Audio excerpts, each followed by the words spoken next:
Hello, I'm Bill Warner. On June 19th, myself and four other members of the Center for the Study of Political Islam International answered any and all questions we were asked.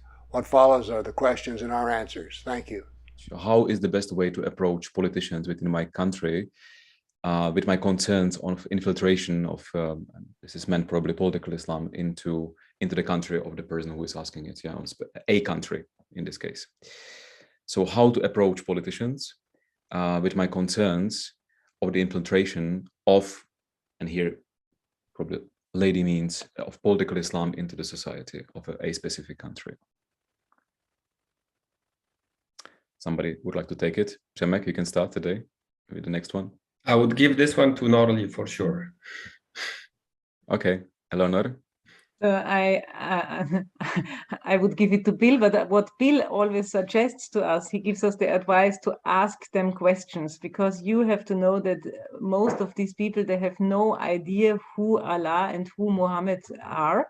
So the best approach is asking them questions, and you can't come with the topic it is a threat and infiltration. These words are much too strong because they have no idea. So you have to start to educate them from the very beginning on. And yeah, Bill, maybe you can mention some questions which you give us.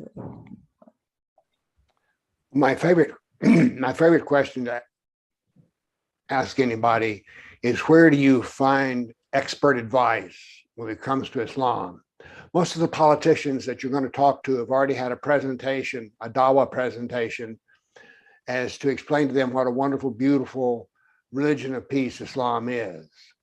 So in almost every case, the Muslims have gotten there first, and they have a very nice, believable story that they believe Islam is. So that's where I start off. And ultimately, I want to drive towards the point that they rather have expert advice or know what Muhammad and Allah said, so that they can have their own informed opinions. Mm-hmm. Maybe I can just give a short advice, what I do, because I approach a lot of politicians. So I always look for someone young in the team of this politician, and I educate someone who is working in his office, in his cabinet, and I meet this young person several times, and then we organize together. So you need one ally. Then you organize together the meeting of politicians, and it's much easier to approach the third, the fourth, and then you get a little bit through. Mm-hmm. Nice. Mm-hmm. May I just one general idea? Maybe it's repetitive again, but I would always try to go into the world of some person I'm speaking to. So if they are politicians, so the main point is definitely to make them aware that this is politics and not religion only, because the main idea is that this is religious, so I don't want to touch it, I want to step back. So probably the main concept is to really show that this is really political ideology, for me at least. It's a very good point, because this is one of the reasons why people are afraid to speak about the subject. And once you start to speak about political Islam and you transfer this debate from religious to political, I mean, I know that we speak about this very often as a CSPII, and we always stress it, but it really is like this. I really think, Bill, that you developed something genius, that you afforded to yourself to have a Kafir-centric point of view, non-Islamic point of view on the doctrine, and develop the idea of political Islam. That's which is actually embedded in the doctrine itself. So this extraction of political Islam from what we call today Islam, and you just extract it and you define the political Islam as a political system itself, then it's very easy to speak about this. Unfortunately, in our legal system today, Islam is perceived as a religion. It's a misconception, it's a misunderstanding, and it's a wrong definition. It needs to be changed as quick as possible, that people are encouraged to speak about the subject. So it needs to be splitted, and this subject of political Islam becomes political one, not a religious one. Thank you so much for that, Przemek. Very good one. Nikki, please. Yeah, I also always try to make them a partner. So try to cancel this feeling that you want something from them.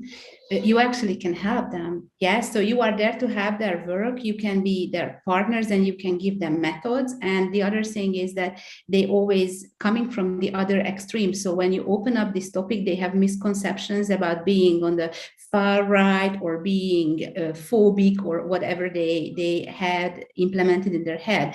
But what our task is to be ordinary humans who are worried about their societies and respecting all the values that our societies have. And based on that, starting opening the field on a common field with them, you can step further and explain how our value system are being threatened by the political Islam system, and then you can point out, and that's how you're losing actually votes. Yeah, so this is just another hint.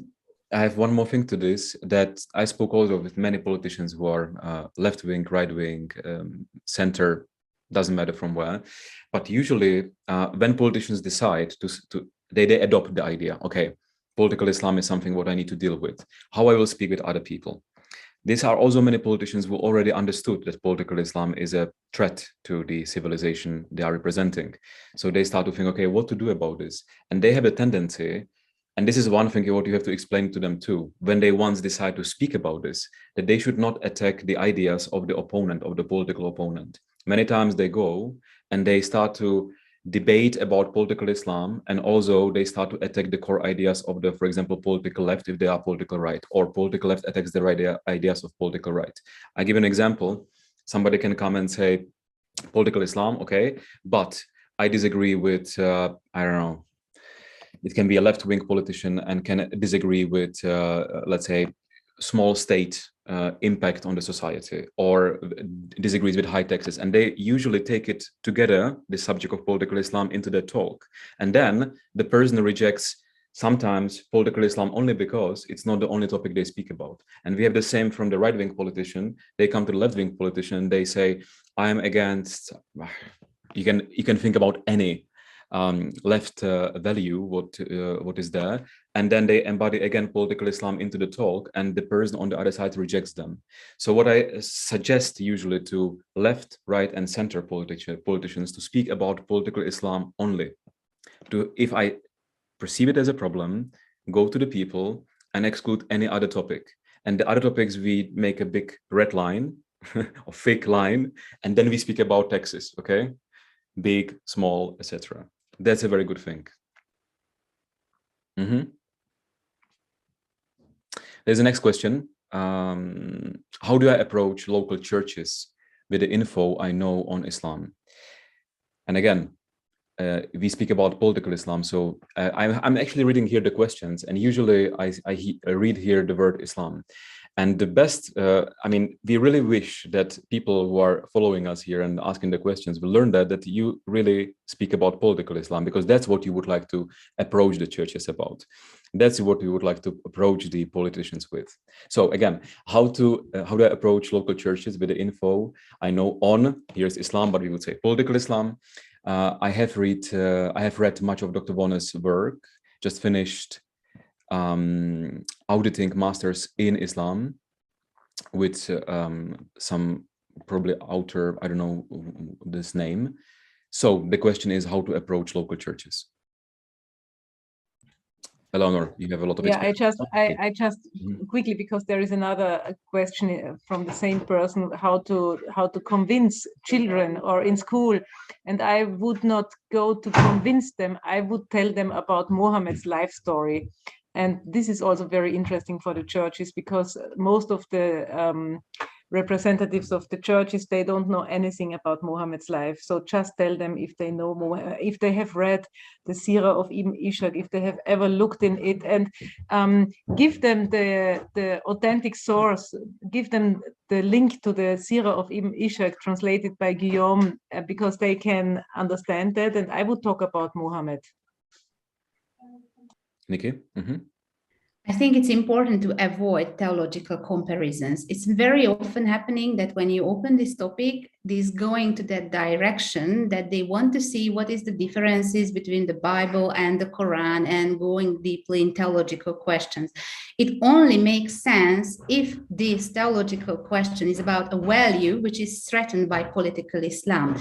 Other than then, it's more like a brain game to see like how much year old is Moses in the Quran and in the Bible, because this brings up some interesting approaches through the system, but it will not help us. So I would point out that whatever you do with churches, try to guide them towards the direction of secular values and see how they are threatened, and don't let them start comparing religious ideas, because this is diverting the topic to something completely different we don't really want. Yeah. Bill, you would like to add something to this?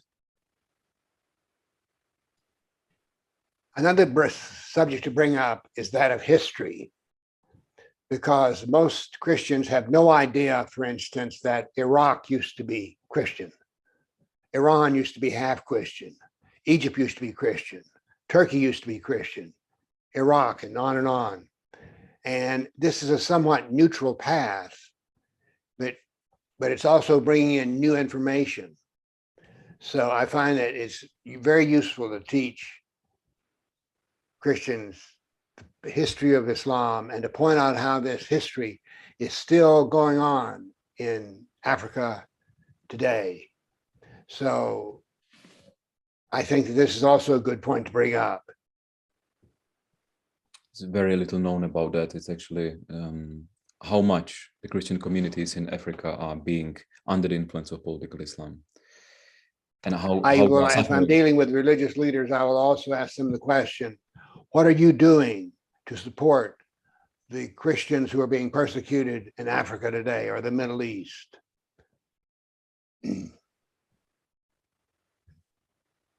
Mm-hmm.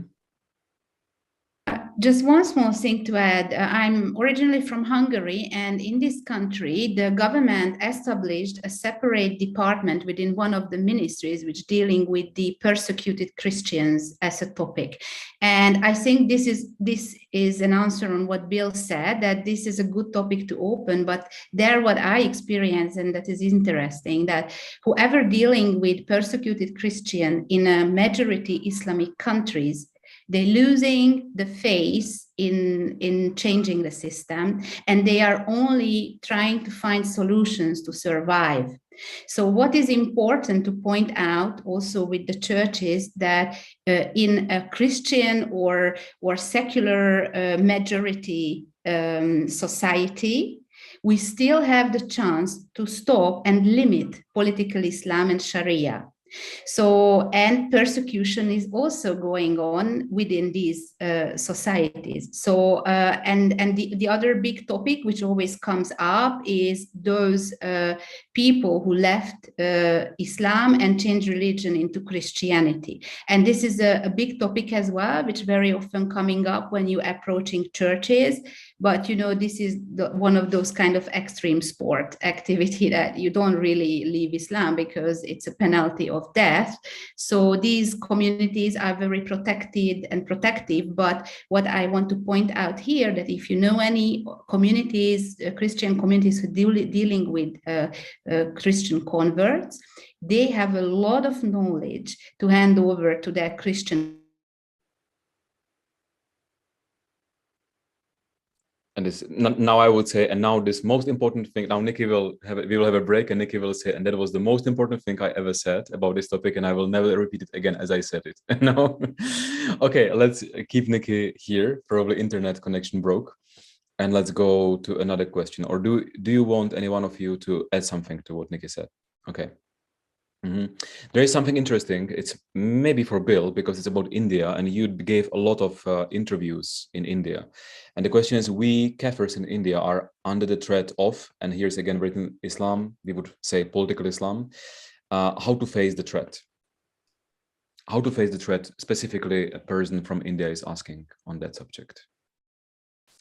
Well, this is a very big question, because what's happening now is there are riots in India.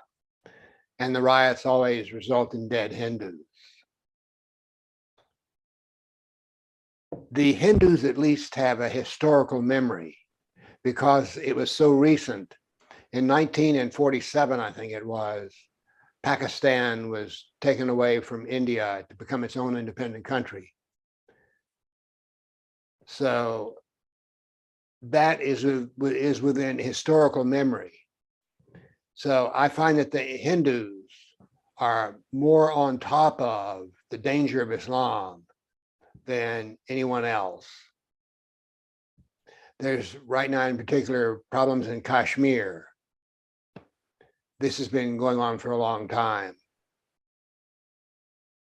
So the Hindus, I would say again, are the most knowledgeable about the dangers of political Islam because they've suffered through them all this time. Now, having said that, I've spoken with young Hindu students here in the United States, and they have chosen almost to not know anything about the history of Islam and Hinduism. Mm-hmm.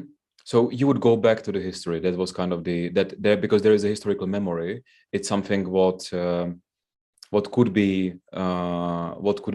told if you are in India living, that because of this historical memory that could be passed over to the people around them. It's interesting point. Przemek, you want to say something to that?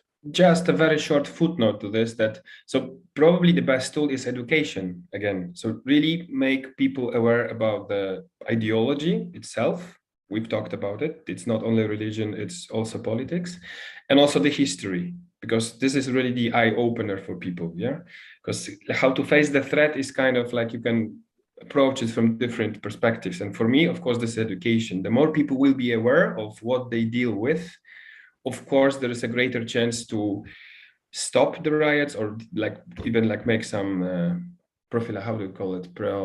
When you act before something happened. Yeah, I just lost the word. Yeah. Mm-hmm. Prevention. I also spoke with many people from India about the subject, and usually there was a big effort to change in the last. I mean, that's what I heard from them. So I'm not now speaking from my own experience, but what I got from people who have a higher education and they went through the educational system in India, that the way how Islam as such and its political part is being presented is not accurate, especially in the books. And supposedly there was a very strong effort in the beginning of the century and in the middle of the century to do so. So definitely the way would be, and also in India, to bring it, as Bill said, back to the historical facts. Plus, would be interesting what we did in Austria and other places we are doing it, is to compare the textbooks, looking on the textbooks from the 18th century, 19th century, 20th century, 21st century, and see the timeline, how the textbooks for your kids and for the students developed in time. And that's something to show somebody, okay? Because we have the experience that usually the older books were very objective. And the newer books are not so much. Eleanor, you did some study here in Austria. Yes, we were inspired by Acts of America, who analyzed 35 textbooks in America, and we did the same in Austria. We collected textbooks, and most of the books we analyzed is history, and it really changed. So 30 years ago, you can read that that Islam conquered this and this region, and what you read now is that Mohammed preaches that all the people are equal and you should share your money with the poor and all these things. So you could really see the difference in the last 20 years, how it changed, or 30 years. And this is a tool of political Islam to paint another picture, to mislead the people. And when political Islam enters a country, then it establishes an organization and the authorities, and they don't want the Kafirs to read the texts and to study the texts in original. So we turn towards these authorities and ask them, what shall we write? What is the what what is it about, and then we get these answers, and that's how these textbooks and also the media and the journalists were influenced.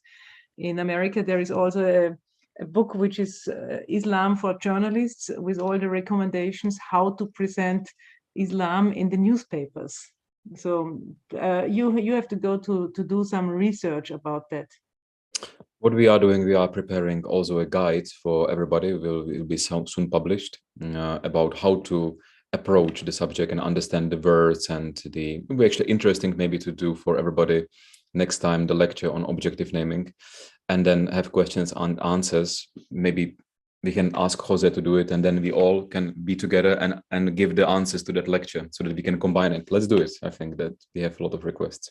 Okay, so that was about India. Of course, please, you can also apply to become a CSPII team member on our website, and we are wanting to open India, and then we would approach it with more systematic way. So please don't hesitate and apply on our website, www.cspii.org, and you will find your way. There is a question, why do not Western women in America, Europe, ignore, okay, this is the question, why they don't care about the Arabic women or Islamic women and their enslavement here. This is written, why do Western women of America and Europe ignore the enslavement of Arabic women? So it's more like a question, I understand, why are not the Western women taking care of what's happening in the Middle East and in Islamic countries with women there? And we can think about Afghanistan, we can think about some Islamic countries.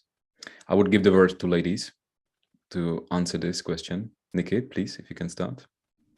First of all, I think they do, because there are several human rights organizations who are trying to do something about it. The problem is that they don't realize what is the real cause of those women's suffering.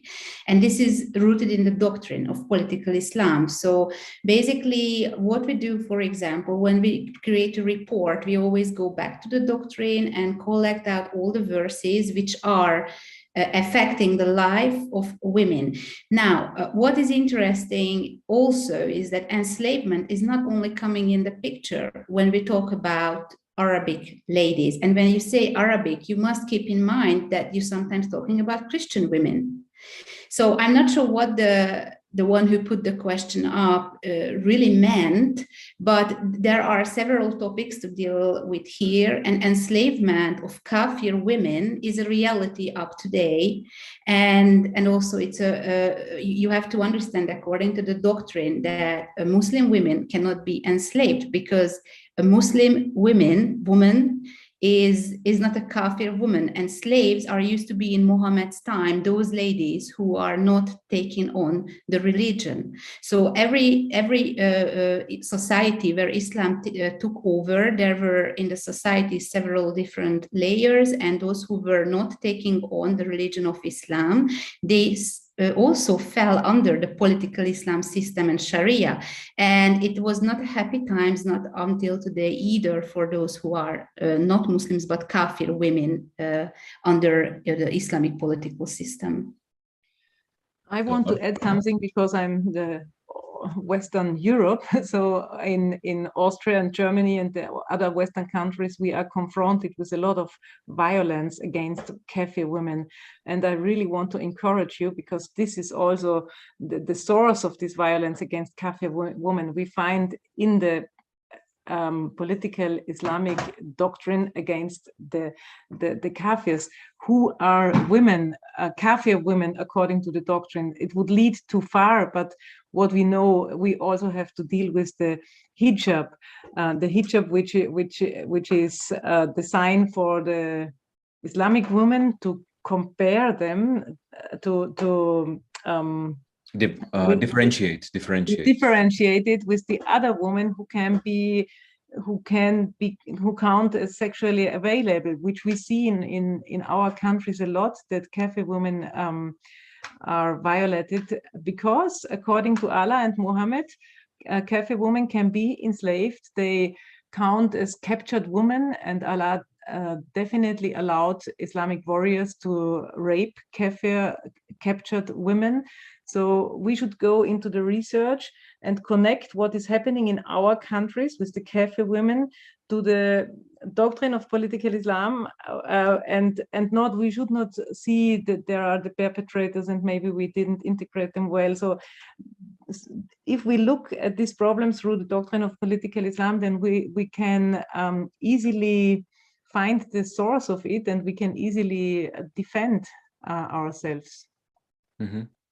So although this, sometimes I feel that there is this high urge to help from some people to help women in Islamic countries. At the same time, I think it's very important that we first deal with the situation in the non-Islamic countries where we still don't understand. I mean, we do, but many people don't understand the cause, and then the cause can be transported further. But definitely, it's missing the understanding about the cause itself. Thank you so much for that. Bill, you wrote a book, Islamic Doctrine of Women. By the way, it's a very short book. It's a level 2. It's the blue one. You can actually purchase it on Bill's website, politicalislam.com. Why you decided to write this book specifically? I also understood that the first book was connected, actually, about women and slavery. It was one book, and then you divided it into 2 short books. Is it like that? I just forgot about this, but I think there is some kind of connection to this, isn't it? Well, the reason that I wrote a book about women is that I was horrified in reading the Quran about how women were to be treated. I was raised by my mother and my grandmother. I have 2 daughters. I have 3 granddaughters. And I abhor the persecution of women. And so this was what stuck out with me. So I think due to my personal history, I'm very offended by the way that Islamic women are treated. So it's kind of a personal choice on my part, I guess. But when you read something like in verse 434, that you're allowed to beat your wife, and this is God talking, I don't think so. Now, we do have to say this. As you know, I love to measure things and compare them. There are some good things said about women in the Quran, namely that they are the superior to all people when they're mothers. So there's also some that say on Judgment Day, men and women will be the same. But the fine print here is that they may be the same, but the woman is responsible on Judgment Day for how well she obeyed her husband. So the majority of the verses deal with how to subjugate women, whether it's in the Quran or the Hadith. So what happens is Muslim women find things that they can read a little bit here and a little bit there, which say that Muslim women are wonderful people, according to God, Allah. So that's some of the history of the book. Mm-hmm. And the reason I split the books in half was that I made a discovery. People will read little books before they'll read big books. And so I said, well, I'll just take, the first title was The Submission of Women and Slaves, but I decided to break it off and make it 2 books. Okay. Actually, I never actually asked you this question, by the way. So that's why I'm asking you live. Why not? Let's go to another question here. Mm-hmm. The call to the Islamic prayer, is it a religion or is it political? I mean, that's your beloved, I think, always this division, Bill. We should actually start with that. So is the call to prayer, the Islamic call to prayer, is it political or is it religious? You are muted.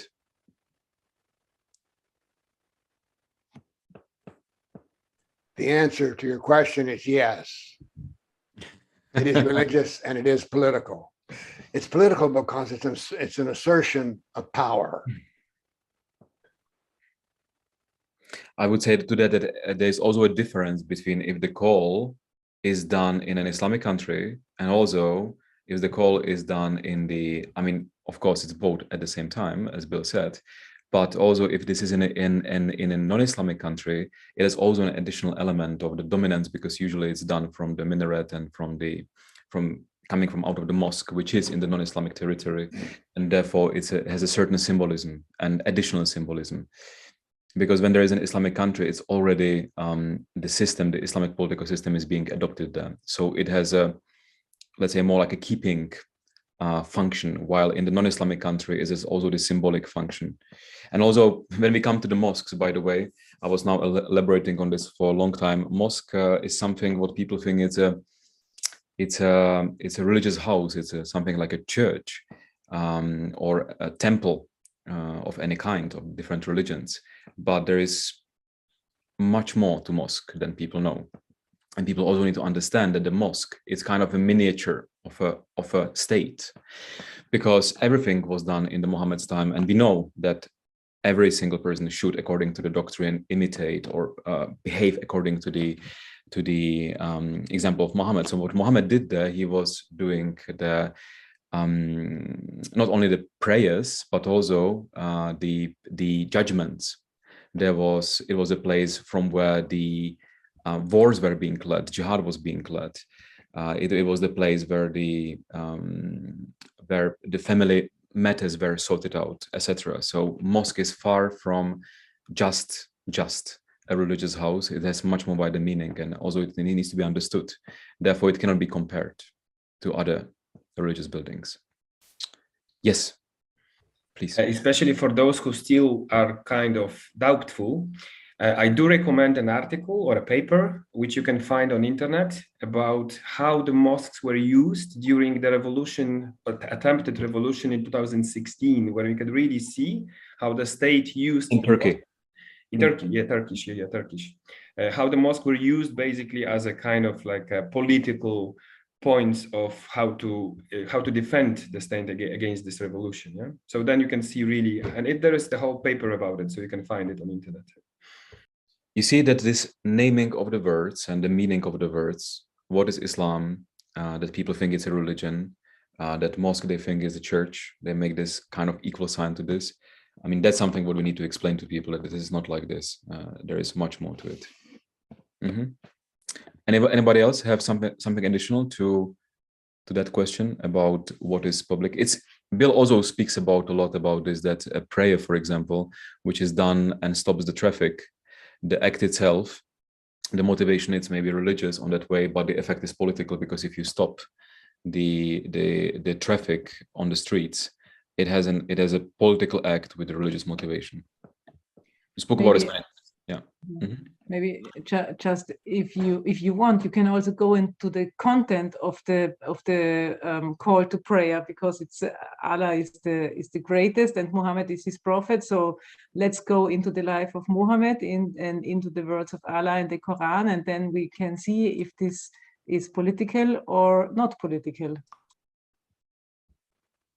So this symbolism, it comes back to that. If it's done in a non-Islamic country, so it has certain symbolism, because this call is being and now I think it's happening quite often that in many European countries it's being allowed actually to have loudspeakers and make it very loud over the cities. It was happening right now in Germany, wasn't it? In one of the cities, yeah, that it was the ruling was done. Mm-hmm.